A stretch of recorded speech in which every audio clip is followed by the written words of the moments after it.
Data structure के video lecture series में आपका स्वागत है। हम पिछले लेक्चर में जो डिस्कस किए थे दैट इज डेटा स्ट्रक्चर होता क्या है, डेटा स्ट्रक्चर पढ़ते क्यों है और डेटा स्ट्रक्चर की एडवांटेज क्या है। अगर आपको इसके बारे में कोई नॉलेज चाहिए तो आप हमारा पुराना वीडियो लेक्चर देख सकते हैं, इससे पहले वाला। आज हम डिस्कस करने जा रहे हैं hierarchical classification of data structure. तो डेटा स्ट्रक्चर की डेफिनेशन जानने के बाद हम ये आज देखेंगे कि डेटा स्ट्रक्चर को basically according to their characteristic, according to their operations हमने वेरियस कैटेगरी में कैटेगराइज किया गया है। Now see here hierarchical classification of data structure आपको ये बताता है कि data structure is classified into two group. The first is primitive data structure and second is non primitive data structure. अगर हम प्रिमिटिव डेटा स्ट्रक्चर की बात करें तो प्रिमिटिव डेटा स्ट्रक्चर को आप प्री डिफाइंड डेटा स्ट्रक्चर के नाम से भी बुक्स में पढ़ते हो या बिल्ट इन डेटा स्ट्रक्चर के नाम से भी बुक में पढ़ते हो। बेसिकली बच्चों, प्रिमिटिव डेटा स्ट्रक्चर वो डेटा स्ट्रक्चर होते हैं जो ऑपरेटेड बाय मशीन इंस्ट्रक्शंस होते हैं, जो ऑलरेडी कंप्यूटर हार्डवेयर में पहले से प्री डिफाइंड है। फॉर एग्जाम्पल, आपने सी लैंग्वेज पढ़ा है। सी लैंग्वेज के अंदर आपने नोटिस किया है कि इंटीजर, कैरेक्टर, फ्लोट, पॉइंटर, ये जो डेटा टाइप्स आप यूज करते हो बेसिकली ये कंप्यूटर के में पहले से प्री डिफाइंड होते हैं, बिल्ट इन होते हैं, जो मशीन इंस्ट्रक्शंस के थ्रू ऑपरेटेड होते हैं, इसलिए इनको हम प्रिमिटिव डेटा स्ट्रक्चर्स कहते हैं। Second is non primitive data structure. Non primitive data structure बच्चों वो डेटा स्ट्रक्चर होते हैं जो प्रिमिटिव डेटा स्ट्रक्चर को यूज करके डिफाइंड किए जाते हैं। इस तरह के डेटा स्ट्रक्चर्स क्या होते हैं, जैसे आपने यहाँ पे पढ़ा इंटीजर, फ्लोट, पॉइंटर, कैरेक्टर, यही डेटा टाइप्स आप यूज करके यहाँ पे नॉन प्रिमिटिव डेटा स्ट्रक्चर को रिप्रेजेंट करते हो, नॉन प्रिमिटिव डेटा स्ट्रक्चर्स को डिफाइन करते हो और नॉन प्रिमिटिव डेटा स्ट्रक्चर को प्रोग्राम्स के फॉर्म में रिप्रेजेंट करते हो। यहाँ पे भी हम जब नॉन प्रिमिटिव डेटा स्ट्रक्चर को डिस्कस करते हैं तो नॉन प्रिमिटिव डेटा स्ट्रक्चर बच्चों दो तरीके के होते हैं। पहला लीनियर डेटा स्ट्रक्चर, दूसरा नॉन लीनियर डेटा स्ट्रक्चर। एक चीज और आगे बढ़ने से पहले आपको बताना चाहूंगा, आप नॉन प्रिमिटिव डेटा स्ट्रक्चर की डेफिनेशन में सिंपल एक लाइन में ये भी लिख सकते हो, non primitive data structure are those data structure which is derived from बच्चों प्रिमिटिव डेटा स्ट्रक्चर। अब प्रिमिटिव डेटा स्ट्रक्चर की डेफिनेशन अगर आपसे पूछता है तो आप लिख सकते हो primitive data structure is a pre defined data structure, built in data और built in data structure that is operated by machine instructions. Okay, now आगे चलते हैं हम। नॉन प्रिमिटिव डेटा स्ट्रक्चर बच्चों जो प्रिमिटिव डेटा स्ट्रक्चर को use करके drive होते हैं उनको नॉन प्रिमिटिव डेटा स्ट्रक्चर कहते हैं। ये दो तरीके के होते हैं, लीनियर डेटा स्ट्रक्चर और non linear data structure.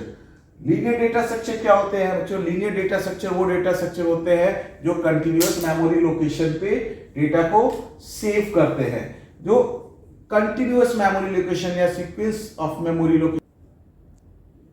Linear data structure is a data structure where we store our data in consecutive memory location or sequential memory location. Where here हम in linear data structure बच्चों हम data को consecutive memory locations पे या sequence of memory locations पे जाके आपको linearly आप अपने डेटा को हम स्टोर कराते हैं। अगर हम नॉन लीनियर डेटा स्ट्रक्चर की बात करें बच्चों तो नॉन लीनियर डेटा स्ट्रक्चर का मतलब है कि किसी भी ऐसा डेटा स्ट्रक्चर जहां हम मेमोरी में जाके एलिमेंट्स को नॉन सीक्वेंस फॉर्म में स्टोर कराते हैं, नॉन कंसेक्यूटिव मेमोरी लोकेशंस पे डेटा को सेव कराते हैं, ऐसे डेटा को आप नॉन लीनियर डेटा स्ट्रक्चर के नाम से जानते हैं। जैसे जैसे हम चैप्टर्स के अंदर घुसेंगे वैसे वैसे हम इसको और ब्रीफ में डिस्कस करेंगे, थोड़ा डीप में जाके डिस्कस करेंगे कि लीनियर और नॉन लीनियर डेटा स्ट्रक्चर किस तरह से कंटिन्यूअस मेमोरी लोकेशंस पे या सीक्वेंशियल मेमोरी लोकेशंस पे स्टोर हो रहा है या नॉन सीक्वेंशियल मेमोरी लोकेशंस पे स्टोर हो रहा है। इस पे हम और डीप पे जाएंगे जैसे जैसे चैप्टर स्टार्ट होगा। बेसिकली हम यहाँ पे अभी सिर्फ इंट्रोडक्शन पार्ट्स को डिस्कस कर रहे हैं, बच्चों को इस टर्मिनोलॉजी से अवेयर करा रहे हैं जो आगे आने वाले दिनों में आप जब डेटा स्ट्रक्चर चैप्टर पढ़ोगे तो उसके अंदर आपको मिलेंगे। हम लीनियर डेटा स्ट्रक्चर के अंदर अगर बात कर रहे हैं कि कंटिन्यूअस मेमोरी लोकेशन पे हम डेटा को स्टोर कराते हैं या सीक्वेंस ऑफ मेमोरी पे जाके अपने डेटा को स्टोर कराते हैं, तो हम नोटिस करेंगे ऐसे डेटा स्ट्रक्चर इस पर्टिकुलर सब्जेक्ट के अंदर बच्चों लीनियर डेटा स्ट्रक्चर के अंदर एरे, लिंक लिस्ट, स्टैक और क्यू के अंदर कंसीडर करोगे आप। जब आप एरे डेटा स्ट्रक्चर पढ़ोगे, लिंक लिस्ट डेटा स्ट्रक्चर पढ़ोगे, स्टैक डेटा स्ट्रक्चर पढ़ोगे, क्यू डेटा स्ट्रक्चर पढ़ोगे बच्चों, तो हम देखेंगे इस सारे डेटा स्ट्रक्चर में हम जब एलिमेंट को स्टोर कराएंगे तो हमेशा एलिमेंट जो मेमोरी के अंदर स्टोर होंगे वो सीक्वेंस ऑफ मेमोरी पे जाके स्टोर होंगे या कंसेक्यूटिव मेमोरी लोकेशंस पे जाके एलिमेंट्स को स्टोर कराते हैं हम। यहाँ पे इन बिटवीन एलिमेंट्स को हम स्पेस खाली नहीं पाएंगे, या जब भी हम एलिमेंट स्टोर कराएंगे वहां पे एक एलिमेंट के बाद दूसरा एलिमेंट और दूसरे के बाद तीसरा कंसेक्यूटिव मेमोरी लोकेशंस पे जब एलिमेंट को स्टोर कराएंगे तो उसके बीच में हमें अवेलेबल मेमोरी स्पेस नहीं दिखेगा या ब्लैंक मेमोरी नहीं दिखेगा। अब हम बात करते हैं लीनियर डेटा स्ट्रक्चर की, तो लीनियर डेटा स्ट्रक्चर के अंदर आपको एक पहले टाइप का डेटा स्ट्रक्चर आता है एरे। एरे से बच्चों आप पूरी तरह से अवेयर हो, इससे पहले भी आपने एरे पढ़ा है, एरे के बारे में आपने सुना है फर्स्ट ईयर में या सी लैंग्वेज के अंदर आपने नोटिस किया है। अगर आप एरे की डेफिनेशन देखते हैं तो सभी बच्चे इससे अवेयर हैं। Array, what is array? तो बच्चे कहते हैं array is a linear list of, array is a linear list of homogeneous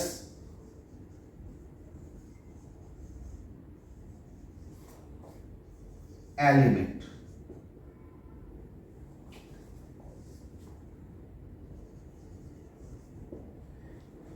कहने का क्या मतलब है? जो एरे होता है वो लीनियर लिस्ट होता है। लीनियर लिस्ट मतलब मैंने आपको क्या बताया? लीनियर लिस्ट मतलब कंटिन्यूस मेमोरी लोकेशंस पे एलिमेंट होते हैं। होमोजीनियस एलिमेंट्स मींस, होमोजीनियस मतलब एक तरह के। ऐसा नहीं होता कि आप कोई डेटा स्ट्रक्चर यूज कर रहे हो, उसका एरे बना रहे हो तो उस एरे के अंदर एक वैल्यू इंटीजर आ जाए, एक वैल्यू कैरेक्टर आ जाए, एक वैल्यू फ्लोट हो जाए। That is not possible. आपने नोटिस किया होगा अगर आपने इससे पहले एरे पढ़ा है तो एरे में क्या करते हो आप? जब भी एलिमेंट स्टोर कराते हो हमेशा कंटिन्यूस मेमोरी लोकेशन पे जाके एलिमेंट स्टोर होता है, और एरे के अंदर जो एलिमेंट स्टोर होता है वो एक ही तरह के एलिमेंट्स होते हैं, इसलिए उसको होमोजेनियस लिस्ट कहते हैं। जनरली एरे की अगर बात करें तो एरे हमारे दो तरीके से होते हैं। पहला one dimensional array,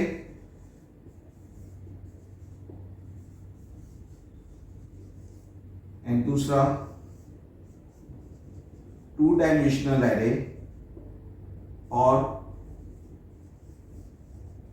multi dimensional array. अगर वन डायमेंशनल एरे की बात करें बच्चों तो वन डायमेंशनल एरे आप नोटिस करोगे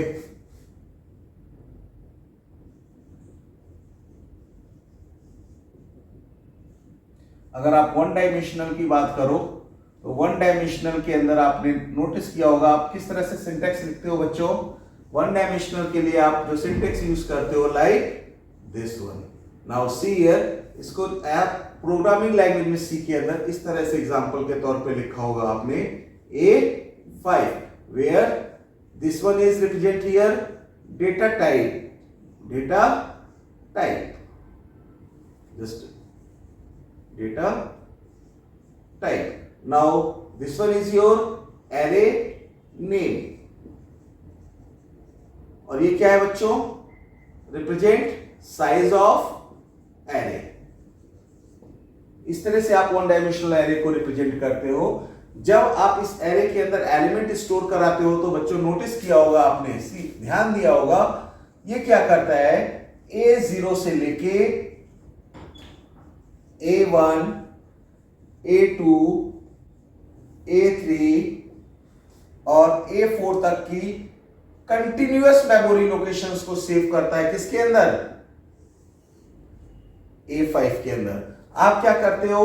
पहला एलिमेंट यहां स्टोर कराते हो बच्चों, दूसरा यहां स्टोर कराते हो, तीसरा यहां स्टोर कराते हो, चौथा यहां स्टोर कराते हो और पांचवा एलिमेंट यहां स्टोर कराते हो। ऐसा नहीं होता कि आप A5 डिक्लेयर करो तो फर्स्ट लोकेशन पे एलिमेंट डालो, इस लोकेशन को वैकेंट कर दो और इस लोकेशन पे एलिमेंट डालो, फिर इसे वैकेंट कर दो, फिर इसे डालो। ऐसा आप यहां कर नहीं सकते बिकॉज ऑफ दैट कि यहां पे आपको डेफिनेशन क्या करती है? Array is a linear list of homogeneous element, means continuous memory location पे एलिमेंट होंगे और होमोजेनियस मतलब एक जैसे एलिमेंट होंगे। अगर हम एरे की बात करें तो वन डायमेंशनल में we use this type of technique to represent our one dimensional array. अगर हम टू डायमेंशनल एरे की बात करें बच्चे, टू डायमेंशनल एरे की बात करते हैं अगर हम, तो टू डायमेंशनल के अंदर हम नोटिस करेंगे जनरली टू डायमेंशनल एरे क्या होता है, ऐसा एरे, ऐसा डेटा स्ट्रक्चर जिसके अंदर आप किसी एलिमेंट को स्टोर करा रहे हो, तो उसमें हर एलिमेंट को रिप्रेजेंट करने के लिए, आइडेंटिफाई करने के लिए आपको टू इंडेक्स वैल्यूज की जरूरत पड़े। फॉर एग्जाम्पल आपने इसके लिए पढ़ा है मैट्रिक्स। हम आते हैं उस चीजों पे। Two dimensional array is common example is called as matrix. आपने अगर मैट्रिक्स ध्यान दिया होगा बच्चों, फर्स्ट ईयर में पढ़ा होगा, आप मैट्रिक्स कैसे रिप्रेजेंट करते हो। Now see this one type, इस तरह से। अगर हम यहां पे किसी भी एलिमेंट को आइडेंटिफाई करना चाहते हैं तो हम किस तरह से आइडेंटिफाई करते हैं। For first element, this one is store at first row and first column. तो by using this one we have to identify this one. Second element के लिए क्या करते हैं, we are using here first रो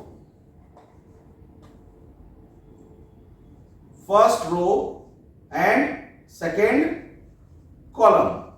इससे आप आइडेंटिफाई करते हो। तो यहां पे क्योंकि आप एक एरे यूज कर रहे हो सभी एलिमेंट को स्टोर कराने के लिए, कंटिन्यूअस मेमोरी लोकेशन पे स्टोरेज हो रहा है, होमोजीनियस एलिमेंट का स्टोरेज हो रहा है, बट एलिमेंट को इंडेक्स करने के लिए आप क्या कर रहे हो, दो चीजें यहां पे लेके चल रहे हो। आइदर रो वाइज आप उसे विद रो और विद कॉलम आप हर एलिमेंट को आइडेंटिफाई कर रहे हो, क्योंकि इंडेक्स में एलिमेंट को आइडेंटिफाई करने के लिए आप दो चीजें यूज कर रहे हो, इसलिए इसको टू डायमेंशनल एरे के नाम से जाना जाता है। टू डायमेंशनल एरे को अगर आप रिप्रेजेंट करते हो किसी भी कंप्यूटर मेमोरी में बच्चों, तो आपने नोटिस किया होगा मैट्रिक्स को रिप्रेजेंट करने का तरीका क्या था आपका। See here syntax, integer type A33, इस तरह से आप लिख के इसको कंप्यूटर के अंदर रिप्रेजेंट करते हो। Now see this one is again same, this one is data type and this one is array name, this one is row wise index value,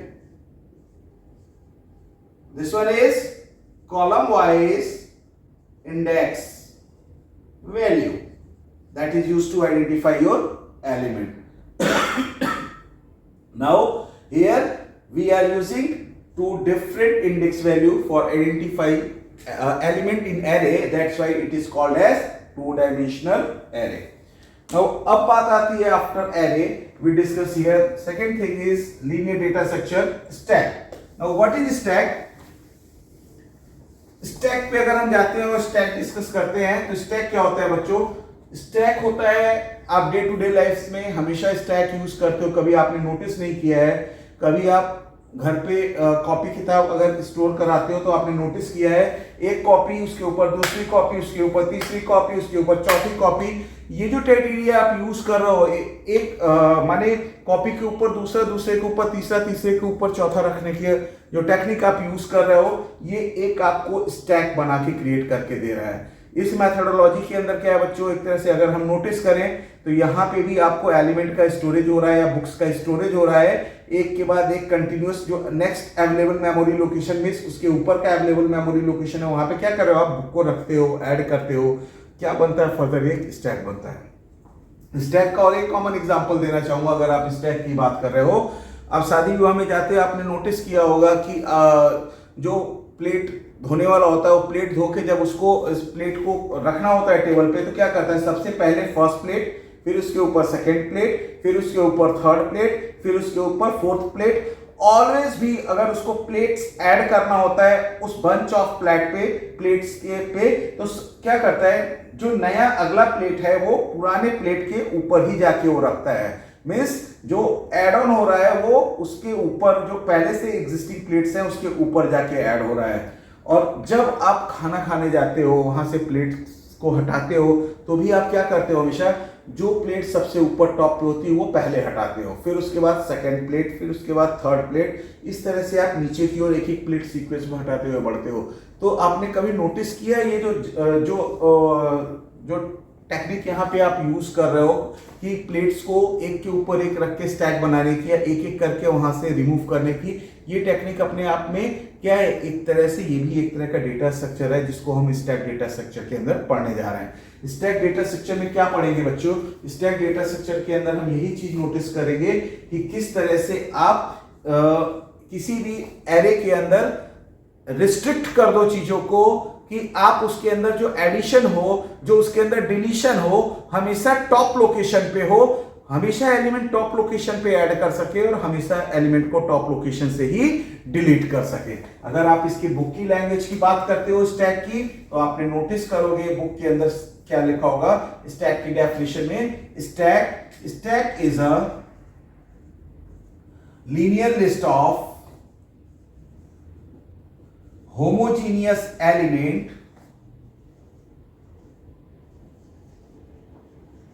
where we add or delete element from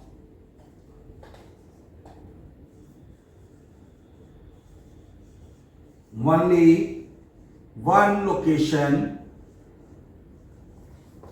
called as top. For example, now see here, suppose this is a stack that is having capacity for store 4 element, 4 element store करने का एक stack है आपके पास। सबसे पहले इसके अंदर जब ऐड करोगे 1, तो आपने नोटिस किया है यहाँ पे 1, रेस्ट ऑफ 3 आपके खाली रहेंगे। फिर आपने सपोज ऐड किया 2, सी हियर 1 2, ये दोनों खाली है। Next is again you have to add here 1 2 3 add here, ये लोकेशन खाली है। नाउ अगेन ऐड 4,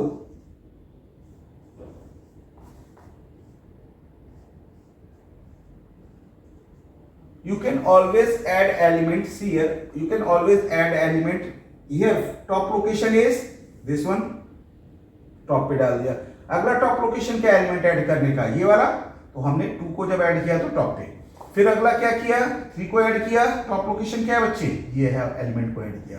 अगला टॉप लोकेशन क्या है, ये वाला, हमने वहां पे जाके एलिमेंट को ऐड किया। अगर रिमूव करना है तो उसी तरीके से आप अपोजिट डायरेक्शन में जाते हुए सबसे पहले क्या रिमूव होगा बच्चों, क्योंकि ऐड और क्या लिखा है, delete element from the location, only one location called top. Top से ही करना है, तो टॉप लोकेशन क्या है बच्चे, यहाँ पे 4 जो एलिमेंट है टॉप लोकेशन पे है, तो आपको सबसे पहले क्या डिलीट होगा, 4, सी हियर डिलीट 4 डिलीट करने के बाद नेक्स्ट क्या ऑटोमेटिकली डिलीट होगा, टॉप लोकेशन पे क्या है बच्चों 3, तो क्या डिलीट होगा, डिलीट 3, सी हियर 1 और 2 रह गया। अब टॉप पे क्या है बच्चों 2, तो क्या डिलीट होगा 2। अब टॉप पे क्या है बच्चों 1, तो डिलीट क्या होगा 1।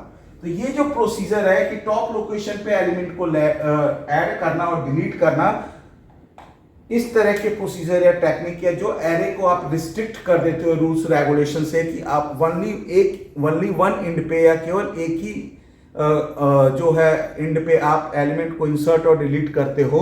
इस तरह के टेक्निक को आप यहाँ पे स्टैक डेटा स्ट्रक्चर के अंदर पढ़ोगे।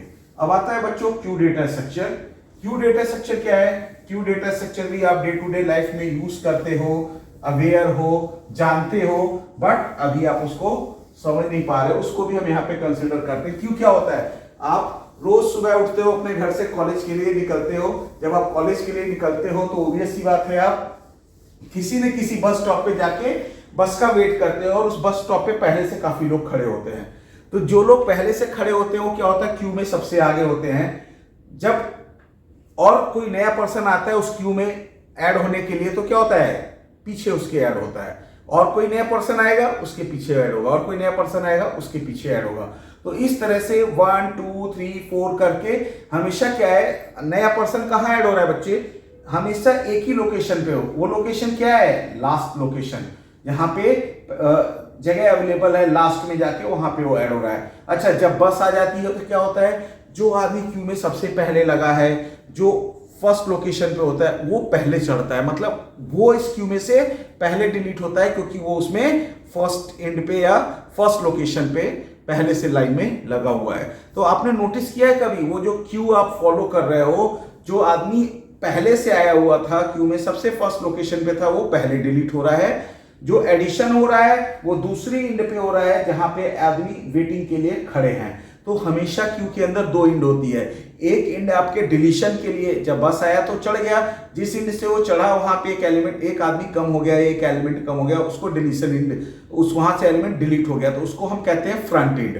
और दूसरा इंड, यहाँ पे जो भी नया पर्सन आता है उस क्यू में ऐड हो रहा है, उस क्यू में जुड़ता जा रहा है, तो उस पर्टिकुलर इंड को हम किस नाम से जानते हैं, रियर नाम से जानते हैं। तो इसलिए ये एक कॉमन एग्जांपल है क्यू का, जिसके अंदर आपके पास जो एरे यूज करोगे वहां पे आपको रेस्ट्रिक्शन होगा कि दो इंड होंगे आपके, एक इंड आपको रियर के नाम से जानते हो, दूसरा इंड आप फ्रंट के नाम से जानते हो। जब भी आपको एलिमेंट को ऐड करना होगा तो आप रियर इंड का यूज करोगे, जब आप एलिमेंट को डिलीट करना होगा तो आप फ्रंट इंड का यूज करोगे। Now see here what is the definition of Q. if we talk about queue, a queue is a, again, linear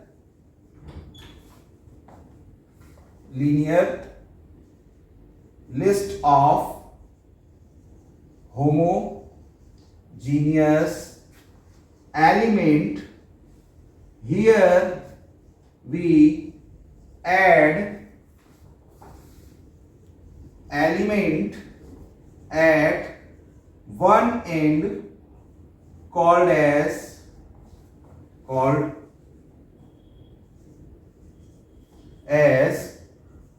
rear and delete element from another end called as front। ठीक है, क्या definition कह रही है बच्चों, Q क्या है, linear list है। लीनियर लिस्ट में कंटिन्यूअस मेमोरी लोकेशन पे एलिमेंट रहेंगे, खाली जगह नहीं रहेगा बीच में, ऑफ होमोजीनियस एलिमेंट, मतलब एक ही जैसे एलिमेंट होंगे इस क्यू के अंदर। तीसरी चीज, add element at one end called as rear. Element को कहां ऐड करेंगे, हमेशा एक एंड पे, जिसको किस नाम से जान रहे हैं, रियर नाम से जान रहे हैं। और इसी क्यू के अंदर अगर हम डिलीशन ऑपरेशन परफॉर्म करते हैं तो delete element from another and, दूसरे एंड से डिलीट करेंगे, जिसको हम किस नाम से जानते हैं बच्चों, फ्रंट नाम से जानते हैं। ठीक है, लिंक लिस्ट की बात आती है। अब लिंक लिस्ट डेटा स्ट्रक्चर या चैप्टर जब आप पढ़ोगे तो फिर से आपको पता चलेगा लिंक लिस्ट क्या होता है बच्चों।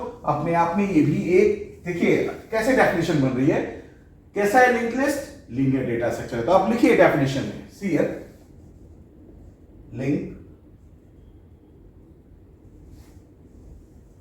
List, linked list is a linear list of element। बच्चों लिंक लिस्ट की जब हम बात करते हैं तो जो एलिमेंट आप बात कर रहे हो वहां, यहां आप लिंक लिस्ट के अंदर एलिमेंट नोटिस करोगे in the form of node होते हैं, इसलिए मैंने एलिमेंट ऑब्जेक्ट नोड लिख दिया है यहां पे। ठीक है, link list is a linear list of, चाहे तो उसे एलिमेंट कह लो चाहे तो उसे नोड कह लो।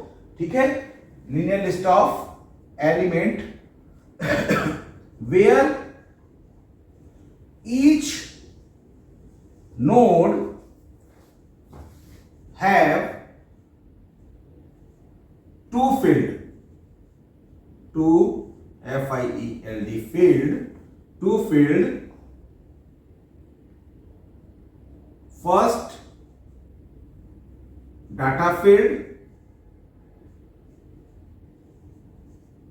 And second address field.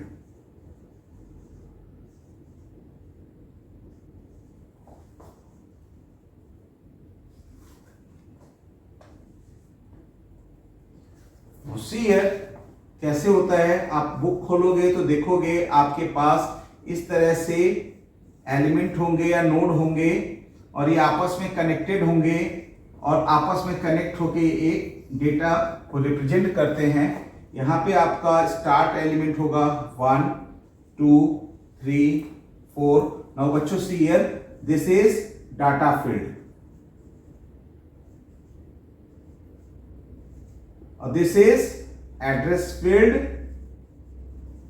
Which consist the address of next node. यहां जो एड्रेस होगा वो किसका होगा, नेक्स्ट नोड का होगा। Again this is again a element और से नोड।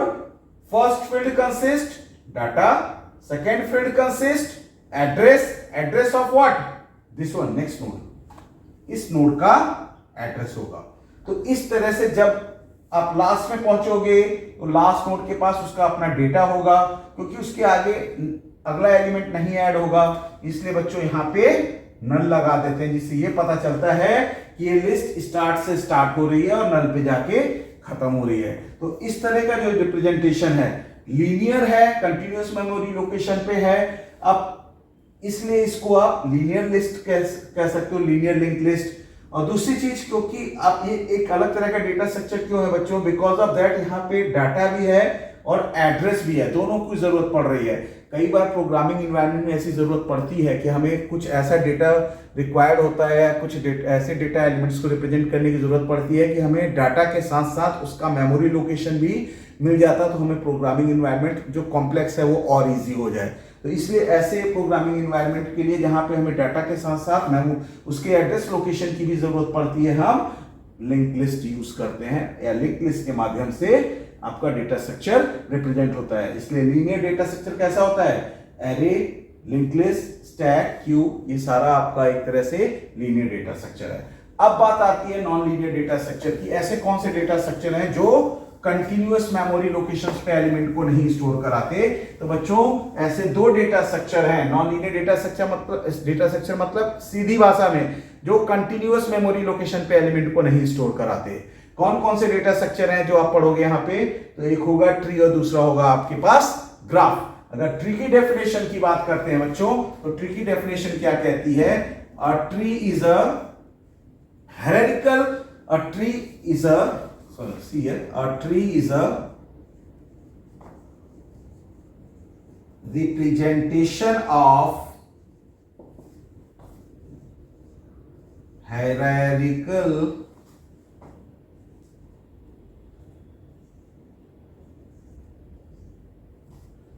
relationship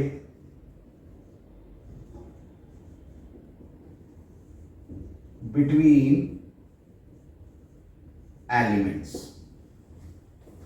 hierarchical. अब बच्चों ट्री आपके लिए क्या मैं बताऊं, मेरे कहने का मतलब है ट्री एक अपने आप में डेटा स्ट्रक्चर की टर्मिनोलॉजी है जिसको हम ट्री के नाम से जानते हैं। ट्री पेड़ वाला नहीं है ट्री, ये tree data structure, computer science के डेटा स्ट्रक्चर के अंदर ट्री का मतलब होता है हायरार्किकल रिलेशनशिप बिटवीन एलिमेंट्स को रिप्रेजेंट करने के लिए जो ड्राइंग, जो स्ट्रक्चर, जो डायग्राम आप यूज कर रहे हो उसको आप क्या कह रहे हो, यहाँ पे ट्री के नाम से जान रहे हो।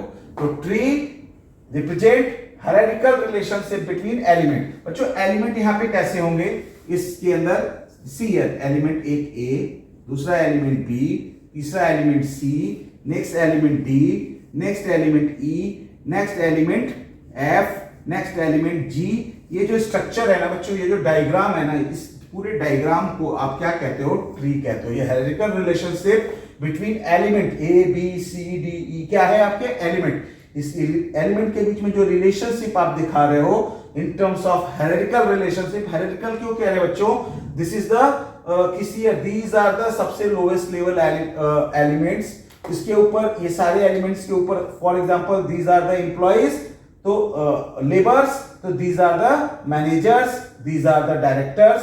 तो आप हायरार्किकल लेवल्स के अकॉर्डिंग आप क्या दिखा रहे हो कि किस लेवल पे कौन सा एलिमेंट या कौन सा एम्प्लॉय लाई करता है। अगर इनको आप लेबर कह रहे हो तो इनको मैनेजमेंट या क्या बोलते हैं इंजीनियर्स कह रहे हो, तो इनको डायरेक्टर्स कह रहे हो। सब अपने लेवल हायरार्की में सबसे ऊपर कौन है, डायरेक्टर, फिर इंजीनियर, फिर लेबर या वर्कमैन। तो ये जो हायरार्किकल रिलेशनशिप आप यहाँ रिप्रेजेंट कर रहे हो, इस स्ट्रक्चर को ट्री के नाम से जानते हो। और यहाँ पे जो एलिमेंट्स के बीच में रिलेशनशिप है वो आपको हायरार्किकल ग्राफ के माध्यम से या ट्री हायरार्किकल डायग्राम के माध्यम से रिप्रेजेंट कर रहे हैं, इसलिए इस स्ट्रक्चर को ट्री के नाम से जाना जाता है। नाउ ये जो आप ट्री पढ़ रहे हो बच्चों, बेसिकली ट्री के अंदर मैंने क्या बताया आपको, ये नॉन लीनियर डेटा स्ट्रक्चर है। नॉन लीनियर क्यों बच्चों, जरूरी नहीं कि ए को पढ़ने के बाद बी पे जाएं, सी पे जाएं, डी पे जाएं, ई पे जाएं, ऐसा भी हो सकता है सीयर ए के बाद बी, बी के बाद डी, डी के बाद ई पे ही आपकी स्टोरी फिनिश हो जाए। जब आप चैप्टर स्टार्ट करोगे तो बताएंगे। लीनियर स्ट्रक्चर के अंदर एरे में आप नहीं छोड़ सकते थे किसी भी एलिमेंट को। अगर फर्स्ट एलिमेंट के बाद आपको लास्ट पे जाना होता तो सभी एलिमेंट से होके जाते थे। यहाँ पे क्या है, ए से सी पे जाना, ए पे सी पे जाना है तो ए से बी पे, बी से सी जा सकते हो, कोई दिक्कत नहीं है। बट जरूरी नहीं कि आपको माने ए से सी पे जाने के लिए बी भी जाना पड़े। क्या जरूरी, क्या अगर मुझे ए से बी पे जाना है जा सकता हूं, ए से डी पे जाना है जा सकते हैं, पर ए से सी पे अगर मुझे जाना है तो क्या मुझे जरूरी है क्या बी पे जाऊं, नहीं जरूरी है, तो हम इसे स्किप कर सकते हैं। तो इसलिए हम क्या कर रहे हैं कि सभी एलिमेंट्स को यहाँ नहीं ट्रेवर्स करना होता, कुछ को छोड़ भी सकते हैं। तो इसलिए हम क्या कह रहे हैं, ए से सी पे जा सकते हैं। इसलिए ये क्या है कि यहाँ पे कंटिन्यूअस मेमोरी लोकेशंस पे एलिमेंट नहीं होते हैं। यहाँ पे हम क्या करते हैं, हो सकता है आप ग्राफ अगर डिस्कस करो तो ग्राफ ऐसा भी हो सकता है बच्चों, ए से सी पे चले जाएंगे। अब इधर के second, third, fourth, fifth, six कुछ है नहीं, तो हमने सीधे क्या किया, लेफ्ट साइड चले गए। इसके बाद ऐसा भी हो सकता है कि आपके पास ये नोड ना हो, ए से सी तो सी पे जी, अब इसका लेफ्ट तो है नहीं, इस लोकेशन को स्किप करना पड़ेगा, तो सी से जी पे जा सकते हैं। तो ऐसा डेटा स्ट्रक्चर जिसके अंदर आप कंटिन्यूअस मेमोरी लोकेशंस पे एलिमेंट नहीं स्टोर कराते, कुछ मेमोरी लोकेशंस इन बिटवीन आपके वैकेंट रह सकते हैं, और एलिमेंट को ट्रेवर्स कराते समय जरूरी नहीं कि हर एक एलिमेंट को ट्रेवर्स कराएं, कुछ एलिमेंट को स्किप करके भी आप आगे बढ़ सकते हैं। इस तरह के डेटा स्ट्रक्चर को आप ट्री डेटा स्ट्रक्चर के अंदर नॉन लीनियर डेटा स्ट्रक्चर के नाम से जानते हैं। दूसरा है बच्चों ग्राफ। अब आप जब चैप्टर पढ़ोगे तो आपका लास्ट यूनिट आपका जो नॉन लीनियर डेटा स्ट्रक्चर को रिप्रेजेंट करेगा वो यूनिट का नाम होगा आपका ग्राफ। ग्राफ देखिए क्या होता है, अगर आप डेफिनेशन पढ़ेंगे ग्राफ की, तो ग्राफ की डेफिनेशन ये कहती है बच्चों, graph, a graph capital G से रिप्रेजेंट कर रहा हूं मैं, a graph capital G is a set of vertex V and edges E, ठीक है। The graph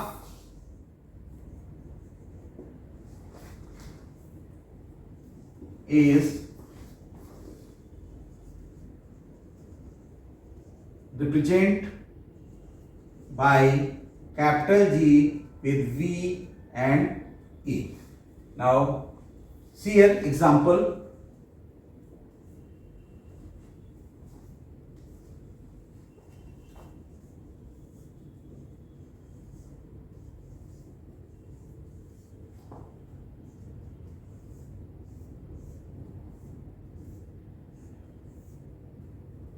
see here बच्चों, this is a kind of example of graph. Here we represent element in terms of A, B, C, D and E, and we represent here relationship between elements by using edges. See here edges E1, E2, E3, E4, E5 and E6. So we are saying like that if this graph is a set of vertices. Set of vertices मतलब V equal to बच्चों A, B, C, D and E, और set of edges E equal to बच्चों that is E1, E2, E3, E4, E5 and so on.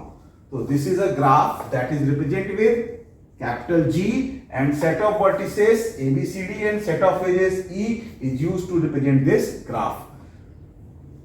अब why it is called as non-linear data structure बच्चों, जरूरी नहीं कि मुझे ए से बी पे एक A B E C D ट्रेवर्स करूं। ऐसा भी हो सकता है कि ए से सी ट्रेवर्स करूं और सी से डी ट्रेवर्स करूं। मुझे नहीं जरूरत है, मुझे ए से डी पे जाना है, मुझे तो क्या जरूरत है बी पे जाने की, ई पे जाने की, सी पे जाने की। मैं डायरेक्टली ए से डी पे जा सकता हूं, तो मैं इन सब की ट्रेवर्सिंग स्किप कर सकता हूं। अगर मैं यहाँ पे एलिमेंट की ट्रेवर्सिंग या रिप्रेजेंटेशन को स्किप कर सकता हूं, तो इस तरह के ग्राफ जिसके अंदर आपका कंटिन्यूअस मेमोरी लोकेशंस पे एलिमेंट को नहीं रिस्टोर कराएंगे, या उसको ट्रेवर्स करते समय, या उसको क्या बोलते हैं, जब आप रिप्रेजेंट कर रहे हो, तो जरूरी नहीं कि ए टू जेड सभी एलिमेंट को ट्रेवर्स करने के बाद ही आप लास्ट एलिमेंट को ट्रेवर्स करो। उसमें कुछ लोकेशंस को आप स्किप कर सकते हो। तो क्योंकि यहाँ पे हम कर सकते हैं कि ए से बी, बी से ई, ई से सी, सी से डी भी जा सकते हैं, और ए से सी और सी से ई पे जा सकते हैं, कुछ को स्किप भी कर सकते हैं।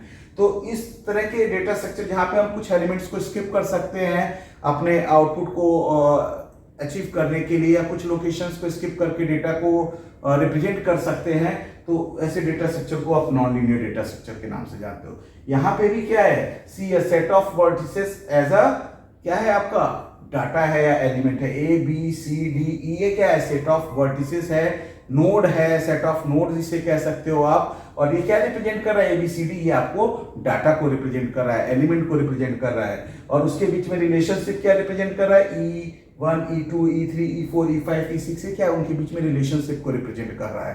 तो ये आपको हेल्प करते हैं कि एक ए नाम का जो डेटा है वो बी से अटैच है, पर देखो ए नाम का डेटा ई से डायरेक्टली अटैच है नहीं। तो ये एजेस इसलिए जरूरी होता है कि अगर ए से मुझे ई पे जाना है तो मैं जा सकता हूं क्या, नहीं जा सकता, क्यों, क्योंकि डायरेक्टली अटैच नहीं है।